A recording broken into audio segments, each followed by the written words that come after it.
In today's first impressions video, we're taking a look at the Rise Again early access. This went into early access a couple of days ago, so let's see what it's all about. It is classed as an action RPG, but it's got roguelike elements.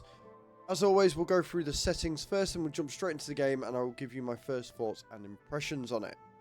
The settings are pretty damn robust. You have a lot of options to choose from here. I just wish that aesthetically it was a bit nicer. It's kind of just plonked on the screen.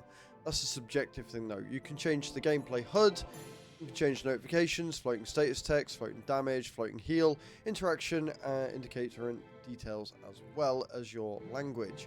Video options, there isn't a huge amount here, but it doesn't seem to be running my system too hard either.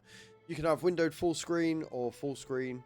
You can have your screen resolution, VSync on or off, frame rate limiter, gamma, and then your graphics you can have it to auto detect. You've got your resolution scale, view distance, anti-aliasing, post-processing, shadows, global illumination, reflection, textures, effects, foliage, shading. Then you can also have motion blur on or off, anti-aliasing method, and your screen percentage upsample. What I will say is that this game doesn't look great, but it doesn't look bad. It looks very dated. It looks like it's out of the PS2 or PS3 era. It's still very nice. It's still very vibrant. And I'd rather have a game that doesn't look quite as amazing if it runs really well, which this does. Your audio settings, you've got your overall audio quality, which I've not seen in a game for a long time. Your master volume, it is quite loud. It does start it up full. I have turned it down. Music volume, ambient volume, sound effects volume, and voice volume, as well as having subtitles on or off. Then your controls. You can change these. What I will say is that if you have a gamepad, use that. It is so much easier with a gamepad because for some reason they've got this top-down view and they require you to move using WASD, and then all of your abilities are also on like ER, T, Q, Y, the rest of it. If you're going to have a top-down game, allow the user to move with their mouse, select on the enemy and do their basic damage that way, and then use the keyboard for their skills. It is just such an easier way of moving on this sort of format. Luckily though, controller works really well, and so I would very much recommend you use that. Once you've gone through all your settings, it is time for you to go. I am very early into this. You die really, really quickly. You take a lot of punishment, and that's where the roguelite sort of comes in. So you have this altar over here, which you can then use your ability points to level up each chance. As you can see, everything is on 0 when you start, and you are very much not built for any sort of activity. You are going to get hit, you're going to die really quickly. You can pick up new skills and upgrades as you kill enemies, which will make you stronger for the overall run. What is a little weird is that as you go through, you find a load of dead enemies and the area doesn't respawn them, but there will be new enemies that spawn instead, which I always found was a bit odd. You've got NPCs that you can talk to, and you will gain other quests and other information. I'm not going to go on to it because I don't want to spoil it. And after each death, you get a random selection of abilities that you can use, and they will add to your bar at the bottom. There's no way of customizing that I've seen. It's whatever order you put them in. So if I go there, RB will then become the Frostbolt. And then if we go for Charged Waves, that will become Y. And then Cone of Cold will be RT. I don't mind that setup, it's not bad. It doesn't seem like there's a huge amount of difference right now.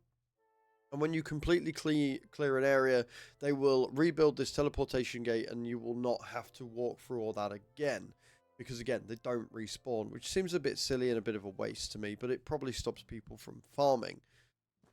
And then you walk around and you kill stuff. You've got your melee.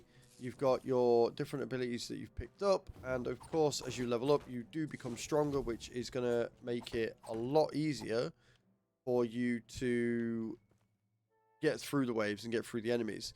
As you can see, you can choose your spell, you can upgrade yours or change it completely. We're going to upgrade because I like the waves, it's really good. I will say that the areas aren't massive, they're not huge. So you can go here and spend your gold on the shop, or you can carry on and push forward. It does seem like they are procedurally generated as well. It looks like they do change each time. But the enemies are, whilst they're not smart, they hit really hard early on. And getting potions outside of going to a shop is quite difficult. And so you will find yourself dying fairly quickly if you're not sure. We're going to stick with Frostbolt. These do hit you, by the way. They will explode. They are on a delay, and that will hurt you and kill you. It does quite a bit of damage. Each signpost shows you what you're in for, whether it's going to be a shop or enemies, and you just basically have to go through, complete each area, and see what you can do. Try not to fall off if you can help it, because that will definitely hurt. But yeah, it is very much a very simple idea that has been executed rather well. Like, it's not the flashiest, it's not the highest definition, it's certainly not the highest quality, but it works, and that's all you need. You just need it to work. Oh god. And try not to fall down, because that's bad.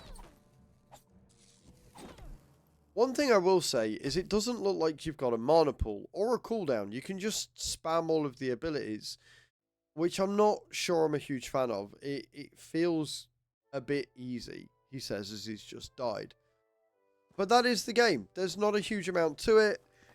It's very fun. I'm finding it quite compelling. I want to continue playing. I want to see what's in store. I want to see how far I can get. I like the fact that you don't lose your gold. You keep that each time. I like the fact that you can get a full loadout the second you start in. It is very much a roguelike for beginners.